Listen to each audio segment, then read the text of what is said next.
Our next presenter is Paul Morando, the National Museum of the United States Army's Chief Curator, who will share with us soldiers' stories associated with Civil War era artifacts in the museum's extensive collection. In October 2017, Mr. Morando became the Chief Curator for our museum. He manages the overall design, fabrication, and installation of all the museum's exhibits, and is responsible for the acquisition, selection, and oversight of the museum's historical collection. Paul served in the Army Reserve as a photographer on a public affairs team, deploying to Guantanamo Bay, Cuba, and supporting missions in South Korea, Egypt, and Guatemala. He holds a master's degree in history from the City University of New York. With that, I will welcome Paul for his presentation. Thank you, Paul.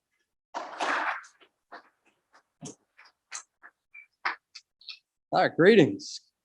It is great to be part of this program, and it's really neat to see people, real people. Although we have folks online, thank you for joining us today as well. But my goal today is sort of the highlight, or the goal of my presentation is to highlight key artifacts and connect individual stories that provide this sort of historic narrative of the Civil War. Now, I've chosen 4 artifacts that are currently on display. Now, I hope you had a chance to go down to the gallery, specifically our Civil War gallery, which is called Preserving the Nation, where you might have saw some of these objects already. In fact, the 4 items that I'm going to talk about all have sort of a common sort of theme that is associated with each artifact or with each story. So I'll ask the question at the end of my presentation to see if you're paying attention, if you can figure out what that common link is. It may be quite obvious, but you have to pay attention, and we'll talk about it later.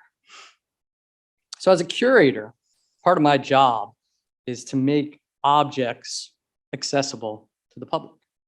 You know, in a way to provide a deeper understanding on the history of the United States Army. A lot of times I say a helmet is a helmet is a helmet, but when that helmet belonged to Sergeant York, it takes on new meaning. It elevates sort of this simple, object and represents a powerful story. So the idea is to make a connection, and having artifacts that are connected to soldiers is what this museum is all about. So as I mentioned before, those who are here, I hope you get down to our galleries and see these objects up close. Those online, I hope my presentation sort of sparks interest, and then you come visit the museum in person to learn more about the Army's role in the Civil War. So let's begin. So what you're looking at is a model 1850 foot officer's sword. It's a sort of a standard sword that was issued to company grade officers before and during the Civil War. As swords do, they serve as a symbol of rank, but also, of course, as a weapon. If you look closely, it has sort of a slight curved blade, and then there's an etching on the blade itself. And these are patriotic motifs. And the maker's mark is also on this sword. And it's the Ames Manufacturing Company out of Chicopee, Massachusetts. So some of the features Of the sword include a guard, the knuckle guard that's connected to the pommel, which is sort of the base of the bottom of the sword. And then a shark skin grip you can see up close. Around this grip would have been wire wrapping, and that is missing from this particular sword that you see here. The scabbard, which is leather, is intact and also has the same maker's mark as that is on the sword itself. So while this sword is somewhat of a common Civil War weapon, its significance comes from its owner, and you may recognize who that is. This particular sword belonged to Captain Abner Doubleday. I know the question is going to be asked, baseball. We'll get to that later. Hope save that question to the end because it is a fascinating story about his, or not his, connection to baseball as well. So he had the sword I was talking about on his person during the bombardment of Fort Sumter on April 12th, 1861. In fact, it was on his person when he volunteered to fire the first shot against the Confederacy. Now, there's some debate. Did he actually fire the first shot? Meaning, did he pull the lanyard to fire that 32-pounder cannon? He said he did. Others claim, like James Gibbon, who was an artillery soldier, that he was the one, and it was Doubleday who actually gave the order. I couldn't find any hard evidence for either one, but it's safe to say he gave the order, somebody actually fired the cannon. Now that first shot went off at 7 a.m. As I mentioned before, it was a 32-pounder. The next one they fired was a 42-pounder gun. The first one bounced off the iron battery on Cummings Point, which is located on Morris Island in Charleston, South Carolina. So after 4 hours commanding the guns at Fort Sumter, Doubleday was relieved by Captain Truman Seymour. And he asked Doubleday, in sort of a famous quote or question and reply, he said, "What is all this uproar about?" And Doubleday replied, "There's a trifling difference of opinion between us and our neighbor opposite, and we're trying to settle it." It's a sort of classic kind of response from a Union officer. But the next day, by 2:30 p.m., Major Robert Anderson surrendered the fort, as you know, to Confederate forces and evacuated on the 14th of April. But Doubleday continued to serve in the war.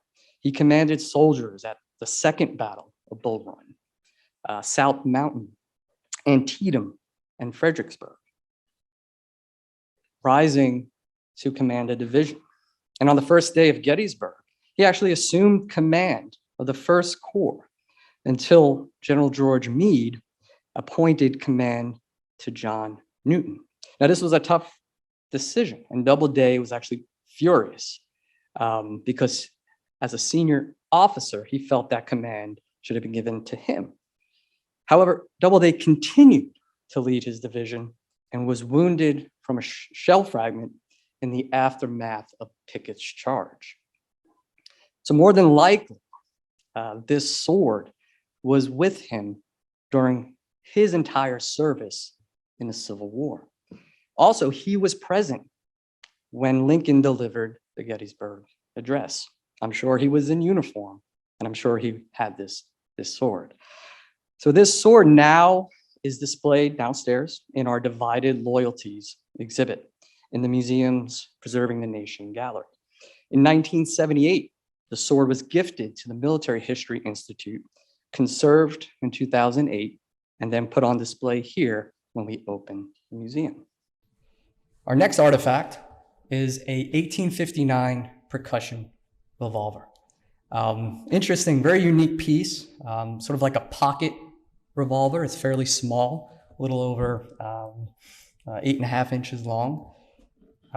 It's a 5-shot, single action, 31 caliber with a spring-loaded trigger guard. And this particular weapon was made by sort of a small, obscure arms company called Allen and Wheelock, a company that's out of Massachusetts. It's a very solid, well-made gun, and mostly purchased by officers. There's a 36 and a 44 caliber model was also available as well. So in my research, listed among sort of pistols obtained for the war, about 536 Allen and Wheelock revolvers are found. And there are different variants, like I said before. And there was also a variety of different models that Allen and Wheelock came out with, but they were mostly concerned with providing, for sale to civilians, not necessarily the military. So you have the bigger gun manufacturers, Colts, Springfield, who were securing military contracts during that time. So some unique characteristics. You can see on the roll, the cylinder there, is an engraving of a forest scene. It's actually, there's a coyote chasing a deer, and quite ornate for this type of piece. And then on the butt plate, which you can't see, is a name, J.A. Sawtell, that's sort of engraved in it. Well, this was Captain Josiah Sawtell. He was an officer with the 6th Massachusetts Regiment who entered the Army in January of 1861. On April 17th, he left Boston with the regiment and headed to Washington, D.C. to protect the capital. Well, Sawtell and his regiment found its way to Baltimore on April 19th, 5 days after the surrender of Fort Sumter, and became involved with the Baltimore riot, of 1861. So Sawtell had this pistol with him during the riots, where 11 rioters, 1 innocent bystander, and 4 soldiers were killed and many others wounded. Secessionist sympathy was very strong in Maryland, which was a border state where slavery was legal. So an angry mob of secessionists gathered to confront the federal troops. Someone fired a shot, bricks were thrown, and the soldiers of the 6th Regiment fired back, and the first bloodshed of the war ensued. So in May, less than a month later after the riot, General Benjamin Butler and the 6th Massachusetts entered their city, built earthworks on Federal Hill. So this federal occupation of Baltimore and other strategic points in Maryland continued throughout the war. Slavery was abolished in 1864, the year before the war's end.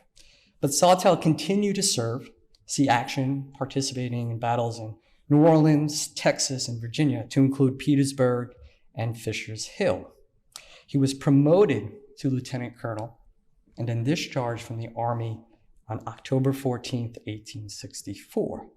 And this particular artifact was a purchase in 2015 from a collector, Don Triani, who you may know of his work. For me, this flag fragment that you see here is one of the most iconic objects we have in the museum. It belonged to the 54th Massachusetts Volunteer Infantry, an all African-American regiment who fought at the Battle of Fort Wagner on July 18th, 1863. I'm sure you've seen the film Glory, which kind of depicts the 54th in that movie. So when the war broke out, African-American soldiers could not officially fight in the Union Army. There were some black regiments that were formed early in 1862 in Louisiana, South Carolina, and Kansas. So on its own, this flag is an important artifact that symbolized one of the first African-American regiments formed during the war. However, what makes this flag so special is the gentleman you see in this photo here. It was rescued and carried by Sergeant William Kearney. Now, during the battle, the unit's original color guard was wounded, and Kearney sort of scrambled to pick up the flag because he knew what that flag meant, right? In terms of his freedom, and then also what it meant to the regiment as well. So he used the flag to rally his fellow troops to safety, because for the most part, the Union forces were not successful in capturing Fort Wagner. And by the way, Fort Wagner is also on Morris Island. And I mentioned earlier before about Cummings Point. So despite being wounded himself, Kearney hoisted the flag up as he crawled up the hill to the walls of Fort Wagner, urging his fellow soldiers to follow. He is credited with this sort of famous quote saying, "The old flag never touched the ground, boys." So to add some context to this story, which is very important to understand, in terms of how African-American soldiers were enlisted. In July of 1862, Congress authorized raising African American regiments, and then President Lincoln's Emancipation Proclamation, which was signed in 1863, officially allowed Black soldiers to serve in the Army. But initially, Black soldiers were only used in raiding parties, guard duty, performing menial tasks, and never sort of participated in real action. So therefore, the actions of Sergeant Carney, you see here with the flag, proved to the Army and to the nation that African American soldiers are disciplined, could take orders, were brave, and just as patriotic as any other soldier in the United States Army. So by the war's end, over 180,000 African American soldiers served in the United States Army. And for Sergeant Carney, his story doesn't end. He becomes, after the war, he becomes a postal worker, proudly serves for 32 years. But he finally, for his actions on that day, receives the Medal of Honor in 1900, 37 years after that. And so his action was the earliest, so therefore making him the first African American recipient of the Medal of Honor. So Carney was born in slavery in Norfolk, and his family was eventually granted freedom and moved to Massachusetts. He learned how to read and write on his own, and originally wanted to pursue a career in ministry. But he decided the best way to serve God was by serving in the military. So in March of 1863, joined the Army and was attached to Company C of the 54th. So before coming to the museum, this fragment was actually at the Army Heritage and Education Center at Carlisle Barracks. And then the portion of the original flag resides with the Massachusetts State House Battle Flag Collection. So now we move to, we're keeping count, this is the last artifact that I'm talking about. But this is actually one of my favorite, if not favorite, objects in the museum. It's not associated with a sort of famous soldier. In fact, we don't even know, there's no direct connection to a soldier at all.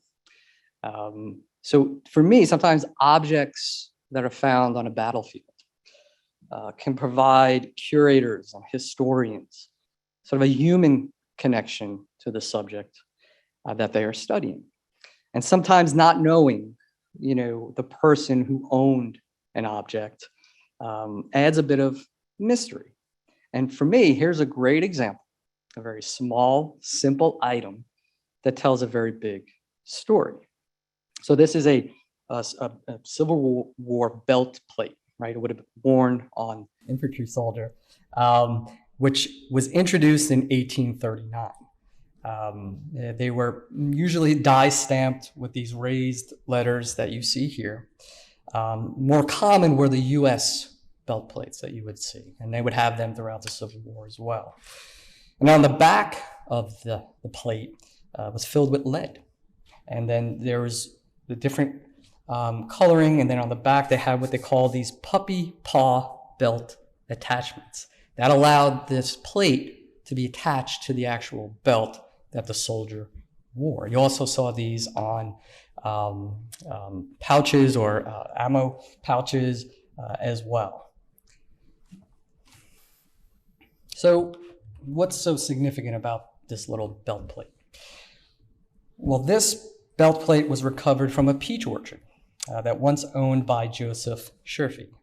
The orchard was located on a small ridge along Emmitsburg Road, about 1.5 miles south of Gettysburg, the scene of heavy fighting in the late afternoon of July 2nd, 1863. So who did this plate belong to?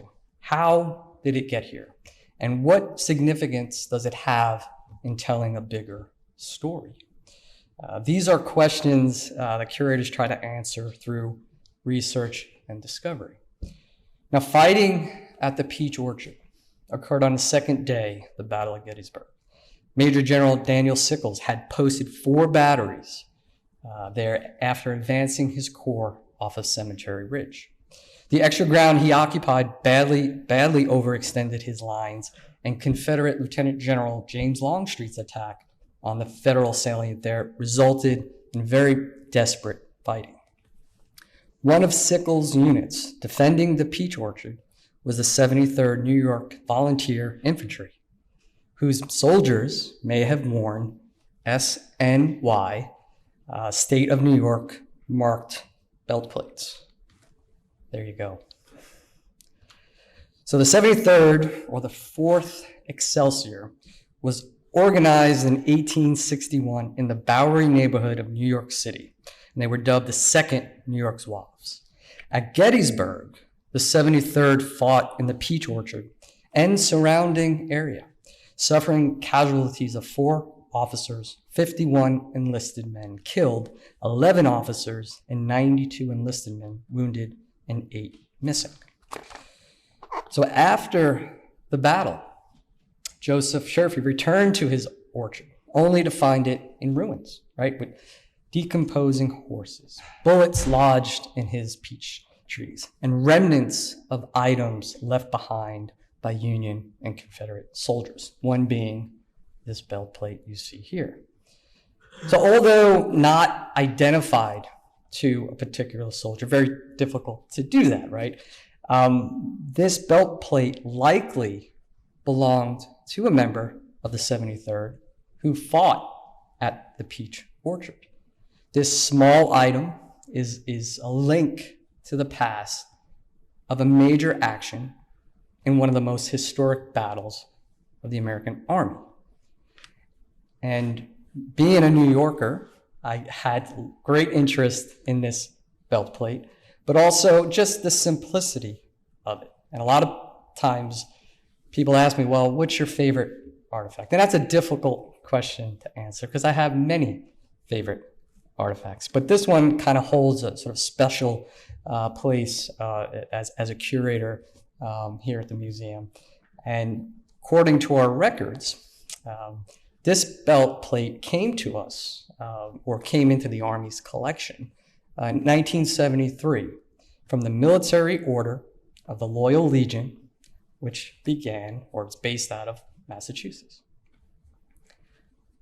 So in summary, these objects reflect somewhat unique stories that cover various aspects of the war. It doesn't cover the entire war itself.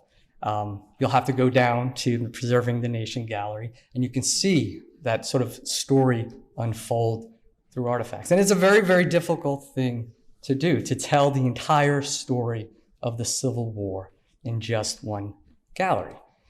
So from the opening shots at Fort Sumter to Baltimore riots and sort of historic battles at Gettysburg, these artifacts that I presented uncover how material culture and individuals like soldiers come together to present history. So thank you. That concludes my presentation. However, I have to ask that question, what's the common link to all those artifacts and all those stories? Massachusetts. Yeah, very good.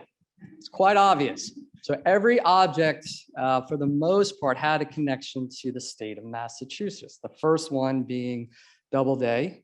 The manufacturer of the sword is out of Chicopee, Massachusetts. The second item was the revolver belonging to Josiah Sawtell. He was with the 6th Massachusetts Regiment. The third item being, of course, the most obvious one, the flag belonging to the 54th. And the last one was that this belt plate came from the Military Order of the Loyal Legion, which is based out of Massachusetts. Excellent. You get something free. I don't know what, but I'm sure John Moss will provide that for you. So, okay, now I have time for questions. I'm just curious about, I don't think you mentioned it, on this particular plate, what the bean-like items are on there. Great. Yes, I mentioned earlier about Okay, about the puppy paw that you're talking about on the back. So it kind of looks like the paw of a puppy, right? So the two sort of knobs or extensions on the top and the bottom one It's been worn down and kind of recessed over time, but that's what it's referred to. So So that's the backside, which is where the belt goes through. and attaches. that is correct. I have a general question. How much Civil War artifacts is there in your collection? Because I know not all of it's on display. Well, what we have on display is roughly about 180 artifacts from the larger collection. I would have to check our records and to see how many Civil War related artifacts we have. In the Army's collection alone, we have about 500,000 objects. Of that collection, how many are Civil War related? I'm sure in the thousands, but I can follow up with a more accurate answer. But there's a significant amount. And I have a question from Zoom. Are artifacts still found on Civil War battlefields today? Yes, depends if they are, but in terms of items, right? So the question is what defines an artifact? And some curators argue, well, it doesn't become an artifact until it comes into the museum's collection. So yeah, there are items you can find on battlefields, but it's not as prevalent as it is today. Back when you kind of have a little bit more access to Park Service sites, right, and battlefields and things of that nature. But yeah, they are, archaeologists are still digging up items. In fact, this kind of a good connection, I think it was about 2 or 3 years ago, and maybe a little before that, they found the sword that belonged to Colonel Robert Shaw, who was the commanding officer of the 54th. I believe that's in the Massachusetts Historical Society collection. I believe it's on display. So they are still finding significant items. That is a significant item, the sword that he had with him during the Battle of Fort Wagner. So yes, they on occasion do find significant items.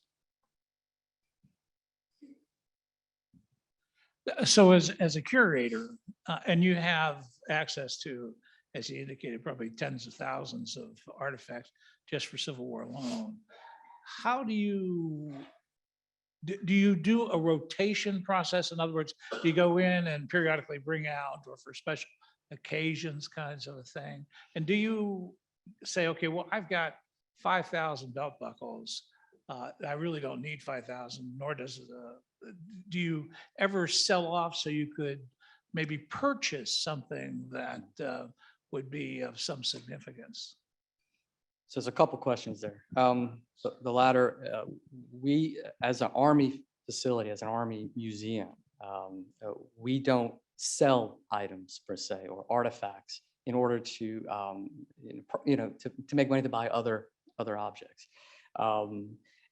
So your other question about how do we choose certain items or how do we rotate? Yeah. So we're fairly new, right? Open to the museum. So we have our permanent exhibit already established, and we want to give that some time to kind of for people to see. But on occasion, we do get questions, or we have artifacts come our way that would be a great addition. For example, but it's also a matter of space, right? So all our permanent exhibits are set. Almost every square foot of the Civil War gallery is taken up by displays and artifacts and exhibit cases. So it's very difficult to kind of augment that in a serious way. But on occasion, we do get a sort of a significant artifact that comes our way. In fact, we have boots coming that belong to Chamberlain. And we have his gauntlets on display in the museum, and we're going to figure out a way to get those boots on display to complement that exhibit. So we have, sort of an exhibit plan in terms of rotating artifacts off a display to bring new items and bring new stories to light in that gallery.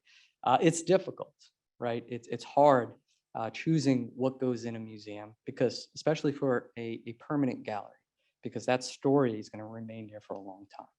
We have a round of applause. Thank you. Sorry. Thank you very much. Thank you.